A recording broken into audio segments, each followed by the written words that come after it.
Welcome everyone to HogvilleNET Hoops. I'm Kevin McPherson. I'm your host. It is Thursday morning as we get closer and closer now, 2 days away, just barely 49 hours away or such from Arkansas tipping up against Texas Tech, two ranked teams.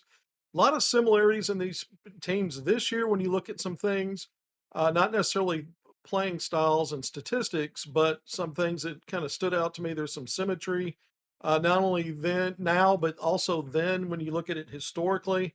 So we're going to go through some little fun facts with you, just a few. But we're also going to break down this matchup. This is our preview show. We'll do some recruiting, just some in-state updates on a couple of players that we know are hog targets. One that's already signed with Arkansas, J.J. Andrews. Another that has had an Arkansas offer out of the class of 2028, Anthony Spratt Jr. So usually when we split up talking hoop hogs and the recruiting part of it, we go recruiting heavy first and then kind of wrap up with the other stuff. It's going to be the reverse of that today as we get into a breakdown of these matchups and what I think the keys to victory are. I will make a prediction at the end of the preview part. And again, we're going to jump into recruiting at the very end. So we'll wrap up the show today with that. But I want to thank you for joining me once again on HogvilleNET Hoops. Please hit subscribe, like, and share. If you haven't already done that, turn the notifications on, put comments, along with it. All of those things help us out. But let's jump right into it. You see the logo down here. It's the Razorbacks and Texas Tech. For fans, I would feel like coaches on Arkansas's coaching staff. I can't really speak for everybody. They're on the record publicly. They're probably going to say the right things. Carter Knox already did today in the Zoom presser. But there is a revenge factor given that Texas Tech knocked Arkansas off in the Sweet 16 back in March, just a few months ago in San Francisco, a game that Arkansas should have won. We'll talk a little bit more about that here in a little bit, but revenge factor, we'll see about that. But we've got keys to winning for Arkansas. As part of this, we'll look at the matchups and the team stats, some of the things that stand out as well. All right, as we get into this, let's just jump right into it. Let's take a look at the symmetry that I talked about here. They're close. Arkansas 17th in the polls, Red Raiders 16th. When you look at the Associated Press top 25, the net's pretty close. These are net rankings that I pulled Wednesday evening. Arkansas at 24th, Red Raiders at 18th. So about 6 spots in between. Both of them have identical records. They each have 7-2 records so far this season. The all-time series, this goes back to the 1900s, as I like to say, when they played in the defunct Southwest Conference. Arkansas in basketball had a winning record against just about everybody. Red Raiders, one of the rare exceptions there. It's a series that is about even. In fact, it was even going into last season's NCAA tournament matchup when again Texas Tech won that game in overtime 85-83, has a one-game lead in the series. Arkansas is going to try to even that up. Both teams just off the weekend. If you look at Arkansas on Saturday beating Fresno State 82-58. On Sunday, a day later, Texas Tech clobbered previously unbeaten LSU, a team at the time that I believe was top 30 in net, maybe top 25. But at 82-58, runaway win for Texas Tech. So you talk a little bit of symmetry here. It's interesting long term how close these teams are when you look at it record wise, head to head. When you consider again some of the stuff this season, some of the metrics, when you look at net, the human poll there, the records that each team has. But I think the other thing is the last time the teams played, they started off tied at 0-0, and by the time in regulation ended 40 minutes later, when the final horn sounded, they were still tied. They were still even.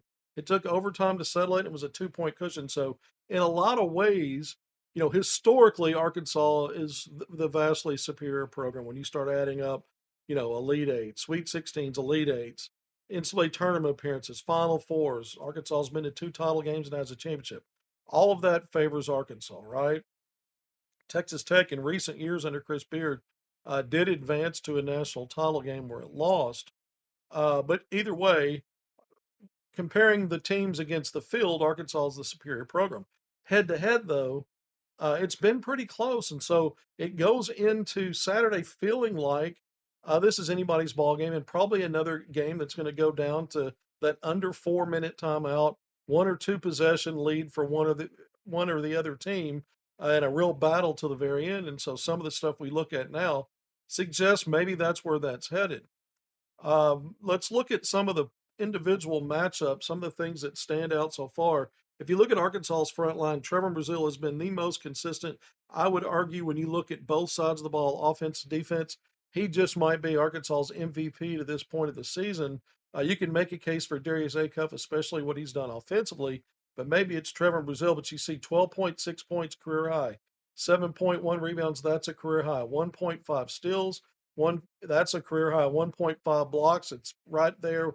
Also, could end up being a career high for him in the rim protection. But shooting 50% from the field, a little down on his 3 point shooting, right around 32%. And we know he doesn't take a huge volume of threes. And he's putting the ball on the floor a lot more, driving to the basket. That's a key. But he's also shooting a career best. He's hovering around 80% from the free throw line, 78.8%. So Trevor Brazile having a career season. But what you've got across from you is Toppin, JT Toppin, who last year in the NCAA tournament had 20 points, 10 rebounds, 5 blocks. And look at him statistically, nearly 21 points per game, 11 and a half rebounds, 2.4 assists. I mean, these when you just look at those numbers, those are Cam Boozer kind of numbers, but a player that's been around a bit longer, more experience, not as physical maybe. Probably that's probably the big difference between he and Boozer. But you look at this guy shooting over nearly 54% from the field. The one big weakness is his free throw percentage, and he gets a lot of free throw attempts, just under 50%. So making fewer than one out of every two attempts, that could be a big factor in this game when you look at those two frontline players. Now, when we compare these guys, we're not necessarily saying that Brazil's going to be matched up with Toppin every time these guys are on the floor. In fact, that may not be the case. Arkansas will likely start Nick Pringle, more of your defensive answer at the 5 spot, I assume, and project that it'll likely be Pringle matching up and trying initially to defend Toppin. Brazil, there's a 6'11" frontliner as well. Bamboy, transfer from VCU. We're going to talk more about him in a little bit. Who'll be in the starting lineups. We'll see if Brazil's matched up with him or if, in fact, he's trying to guard Toppin to begin the game and who Pringle starts out on. But those two players, you're really paying attention to. You're looking at front line headliners for each team. Those are who they are. Brazil and Toppin, the defending Big 12 Player of the Year. When we look at the backcourt, this is another interesting matchup. Darius Acuff, Arkansas's leading scorer, Malik Thomas, second leading scorer. They're combining to average over 34 points per game, 8.5 assists. Most of those are coming from Darius Acuff at 5.4 assists. Thomas averaging just over 3 per game. But they're also pulling down 7.2 rebounds. Thomas leading the way there. He averages over 4 rebounds per game. But either way, you look at those stat lines, Acuff shooting over 5.5 threes per game and shooting it really well, shooting around 41, 42% from distance. And that's higher than you would have imagined coming into this season. We've talked about that a little bit. And you look across from those guys, and it's going to be two players that really fire up a lot of threes. When you looked at Louisville and Arkansas won that game week before last, it was a prolific 3 point shooting team. This one is as well in terms of volume of takes, makes, and percentage. Not quite as good as Louisville was as a top 5 3 point shooting team in the country, but in most categories in 3 point shooting, Louisville's ranked really highly up the charts there. And when you look at Anderson Atwell, it's a lot of where their firepower comes from. But combined, they're averaging over 31 points per game, 7.6 assists, 6.4 rebounds. So it's competitive when you look at those two guards versus more veteran guards. Obviously, Arkansas's two are true freshmen. They've been outstanding. But in close games, they were really good, I thought, in how their decision making against Louisville and how they deferred to others and got others involved, and then kind of took it over late in the game with their own offense when it was needed, and kind of a back and forth. The game got tighter.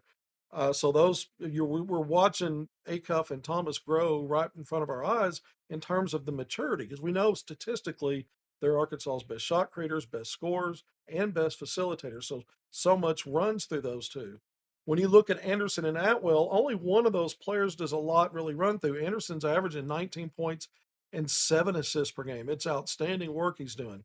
He's shooting over 43% from three on over 7 attempts per game.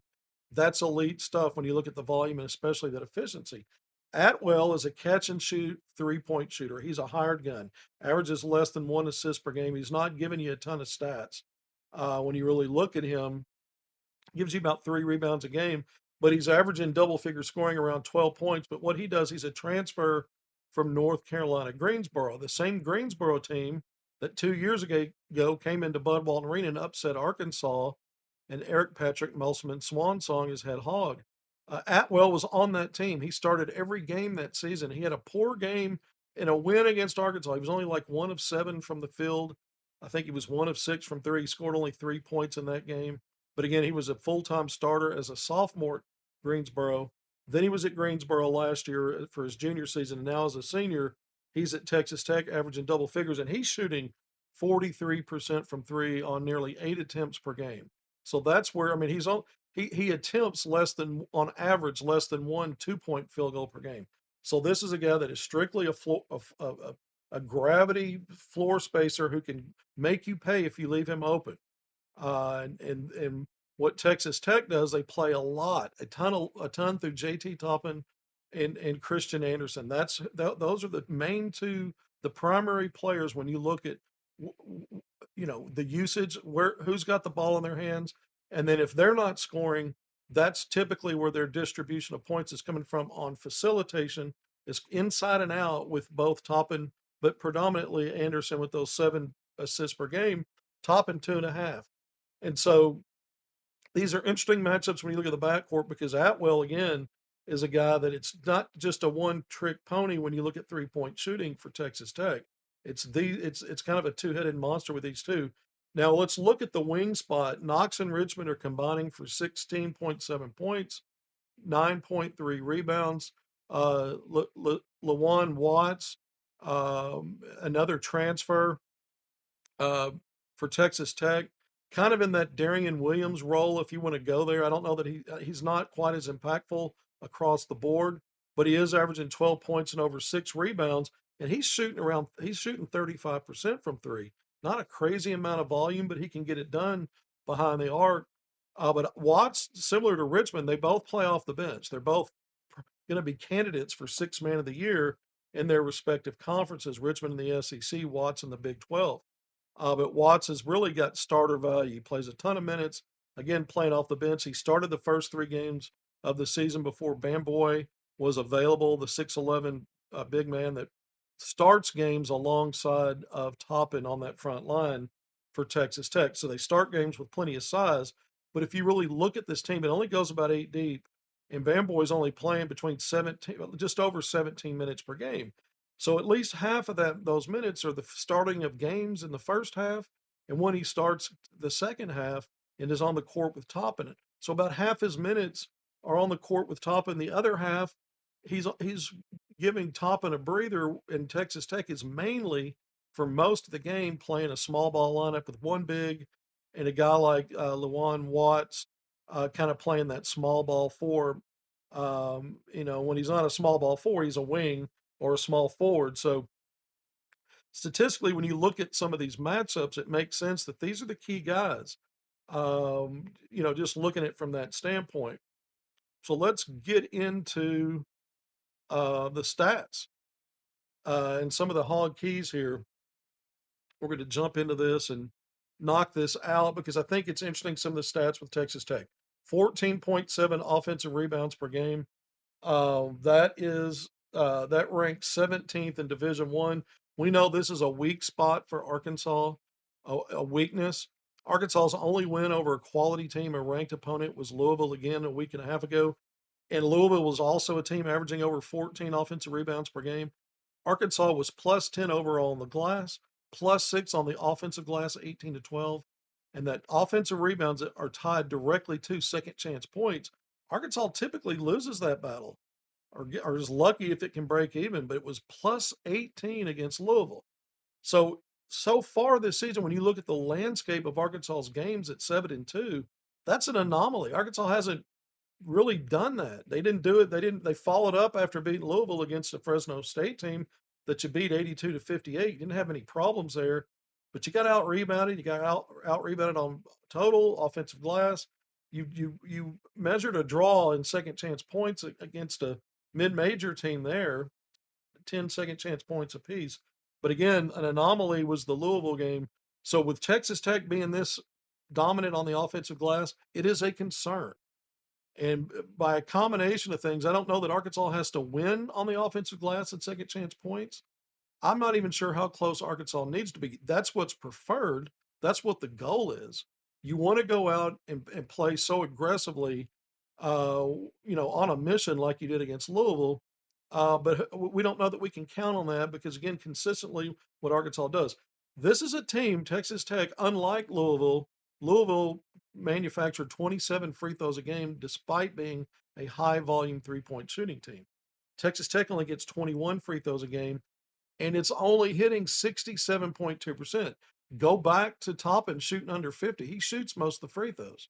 He draws a lot of fouls. But at this number, this could be advantage Arkansas. This is a team that turns it over a little bit more than the Hogs do. The Hogs rank in the top 20 in turnovers. It's down here, 18th in Division One, only 9.4. Texas Tech will turn the ball over a little bit, 11 turnovers per game, and they're averaging 16 assists per game. So, not even a 1.5 to 1 turnover to assist ratio. So there's something there that Arkansas can maybe tap into, especially over here if we're looking at Texas Tech dominating. If it turns out that they're dominating the offensive glass, Arkansas's got to make up for that somewhere else. They got to get it from somewhere else. The other thing that Texas Tech really stands out when you look at this team, let's go through the 3-point shooting. We mentioned it's not too far off from from Louisville. Not as good, but they're making 10. The Red Raiders are making 10.7 triples per game. That ranks 35th in Division One. I don't have this up on the board. I've got their defensive stats on the 3-point side, but 10.7 makes 35th in D1. 29 plus attempts, so almost 30, ranks 34th. So both top 35 in makes and attempts. And they're 76th in efficiency, 36.5%. Arkansas season efficiency is 35.5%. So this is a team taking a lot more from three than Arkansas does, taking more and shooting at a higher clip. And again, most of that goes back to what you see with the names I mentioned, Christian Anderson and Atwell, the transfer guard from North Carolina Greensboro. And so that's obviously concerned when you look at what Tech is able to do offensively.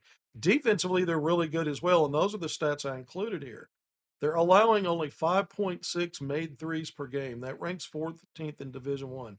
Teams are only shooting just under 19 threes a game. They're defending the line so well, they're running you off of it. 18.9 attempts for opponents. That ranks top 25, 24th in D1. Teams are hitting just under 30% from three, so that ranks top 100 as well, somewhere in the 70s for Texas Tech defensively there, or maybe the 60s.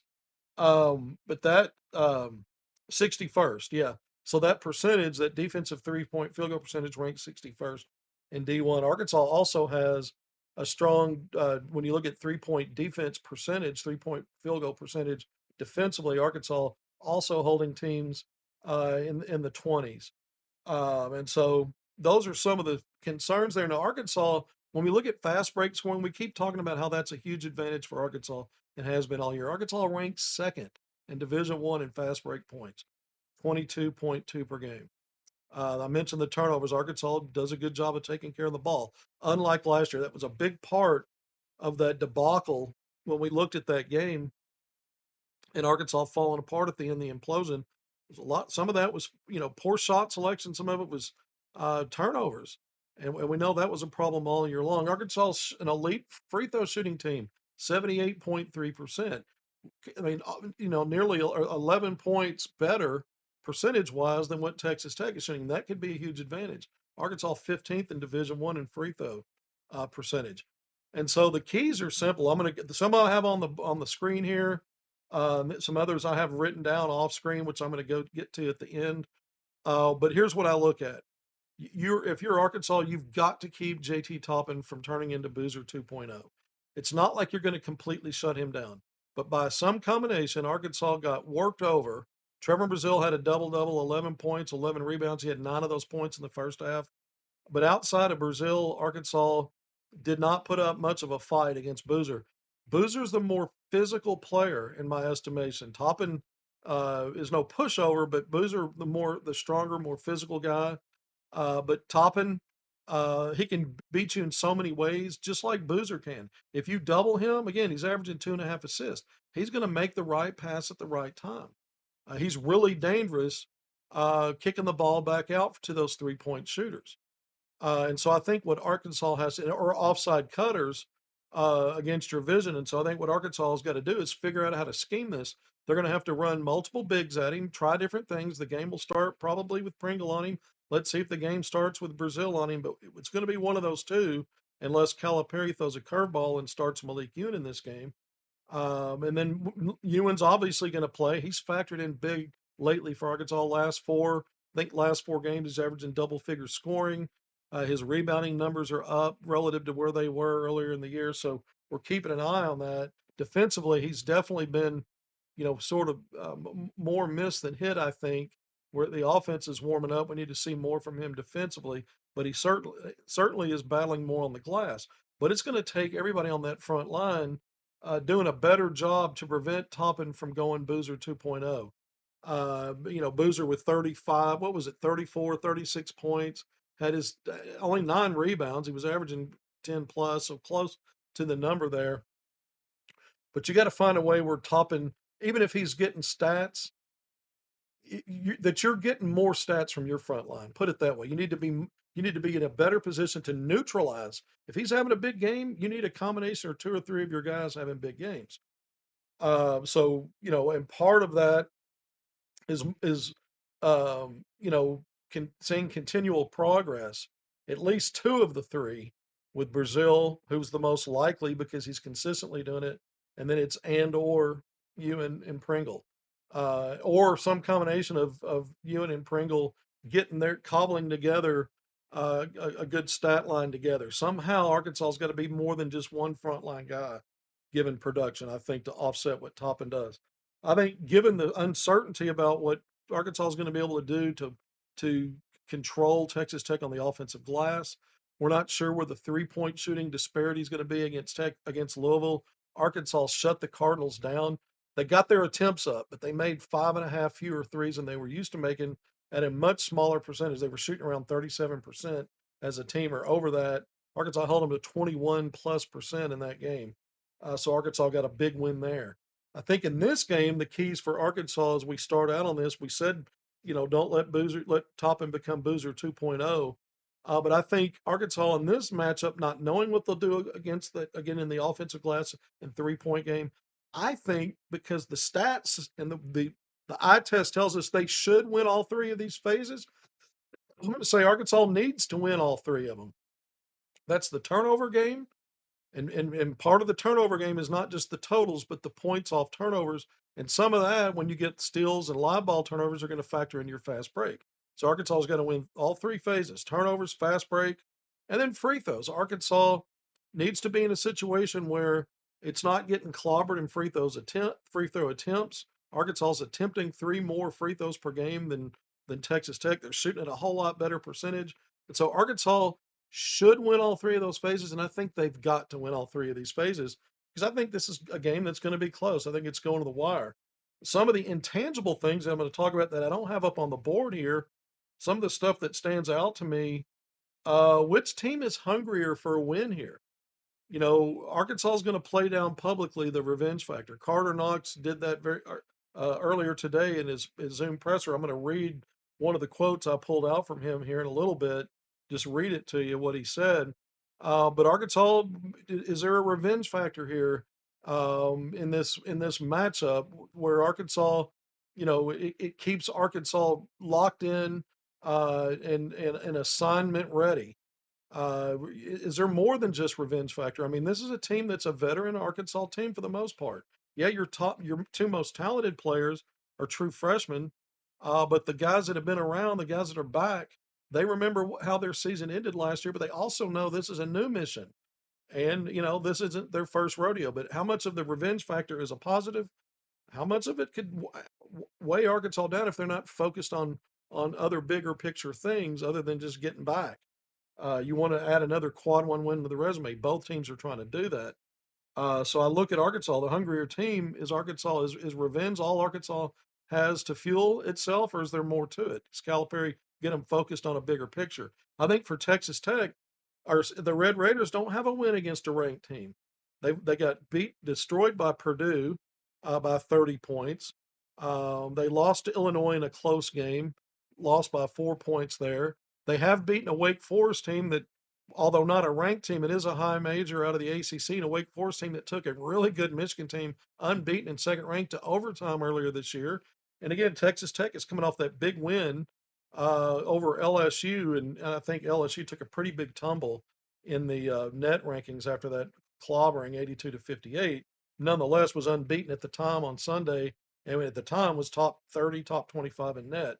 So is Texas Tech in the same place where Arkansas was going into the Louisville game, saying we need that signature win and we need it now. We don't want to wait any longer. We want to get one in non-conference against a ranked opponent, a quad one, a neutral court, playing at American Airlines Arena in Dallas. Obviously, it's an early start. I don't know what that means either for both teams or either team in terms of being ready. 11 a.m. tip Central Time. ESPN2 will have the national televised broadcast. But does that factor into this? So, one of my keys is Arkansas's got to find a way to be the hungrier team. Arkansas needs another quality win. They need another quad one win. They were capped last year in non-conference play to one quad one win. That was Michigan. Well, they've beaten Louisville. They got one. Let's get another one. Add one more. So keeping an eye on that factor there.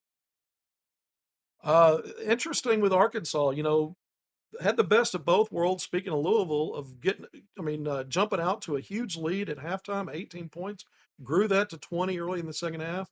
So it proved against a quality team, previously unbeaten, previous top 10 ranked, that it could kind of impose its will until it didn't.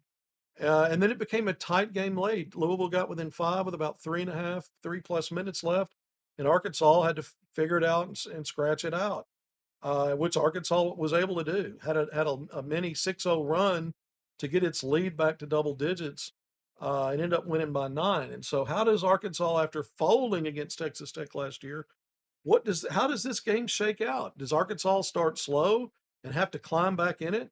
Does Arkansas, start well and build a lead, and then what happens if Arkansas does that? Under Calipari, Arkansas is not typically built big leads and held on to them, uh, against most quality opponents and even a few of the bye games. We saw that against Samford earlier this season. So, how do the Hogs handle adversity? How do they deal with having a lead or playing with a deficit, especially late in the game? Decision making will be a big part of it. Let's not forget, in addition to how Arkansas finished the game against Louisville, again the Cardinals got within 5. Arkansas has a 6-0 run to get it back to 11 and ends up winning by 9. Arkansas didn't have a lead late against Winthrop, which was played prior to, I think, about a week prior to Arkansas losing to Duke on Thanksgiving Day. But Winthrop came into Bud Walton Arena, another mid-major bye game, and had a 5-point lead with just over a minute left. It was another 6-0 run, the original 6-0 run late, and Arkansas closed the door and ends up winning that game. But had to have that run and won every possession on offense and defense in the last 3 or 4 possessions at either end. So Arkansas has shown in that game and finishing against Louisville, didn't finish as well against Duke with a chance to win that one. So, and we know they didn't finish well against Michigan State. So there's examples of how Arkansas deals with a close game late that are both positive and negative. You just hope there's some growth there, because we're probably looking at another tight, going to the wire affair. So how does Arkansas deal with that, is going to be a key to this. And that's an obvious point, but I just bring back the recent history and then what Arkansas did again against this team with that collapse last year. Remember, Arkansas led by 16 points at the midway mark of the second half in the Sweet 16. Arkansas was still up by 13 with just over 4 minutes to go. So different team, some of the same players. Carter Knox had a career night against Texas Tech, 20 points, made all four of his 3-point attempts. Efficient again this year from three, just not getting a lot of shots up, is Carter Knox, shooting 50% from distance on 2.8 attempts per game. That's pretty solid. And so I think that's the next thing we need to do.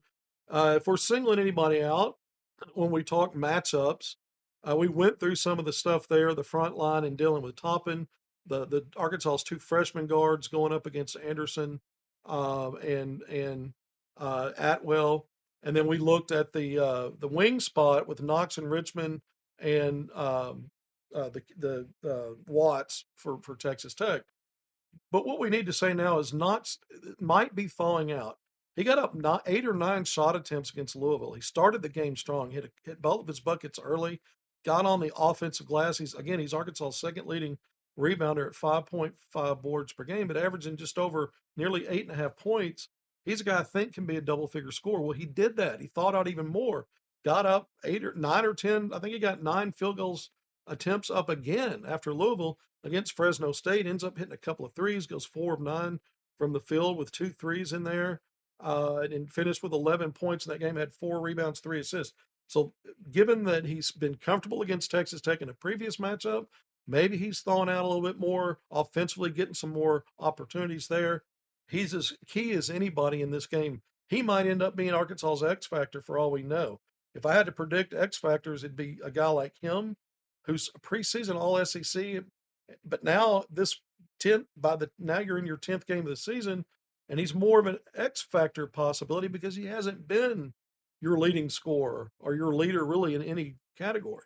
He's got a couple of double doubles against some of those bye games, and he hasn't had a lot of production when Arkansas's played ranked teams. This could be a breakout game for him because it looks like it might be building toward that. So maybe Carter Knox is the X factor. My other guess at something like that would probably be Malik Ewing. We don't know what DJ Wagner might do. I haven't put his name. I didn't have him on the list, but you can throw him in that guard mix in terms of maybe he has a game similar to Michigan State where he's efficient and gives you double-digit scoring. He didn't do much against Duke. He didn't give you a ton of production, even though he did some key, some important stuff early in the second half against Louisville. Maybe DJ Wagner, you throw him into the potential to being an X factor. But Carter Knox, let's just wrap with this. Then I'm going to give a score prediction. Then we're going to get out of here after a couple of little in-state recruiting tidbits. But Knox said when he the first comment he made on today's Zoom presser, it's a game, quote unquote, it's a game we've got to get. So you want motivation? He says we got to get this game. Very big game for us. They did beat us last year, but it's not a revenge game. So he's saying this is not a revenge game. He doesn't believe it. I don't believe it. Nobody believes it. I feel like in this game, we're going to make a statement. Okay. So you can book in the first part. This is a big game that we got to get. We're going to make a statement.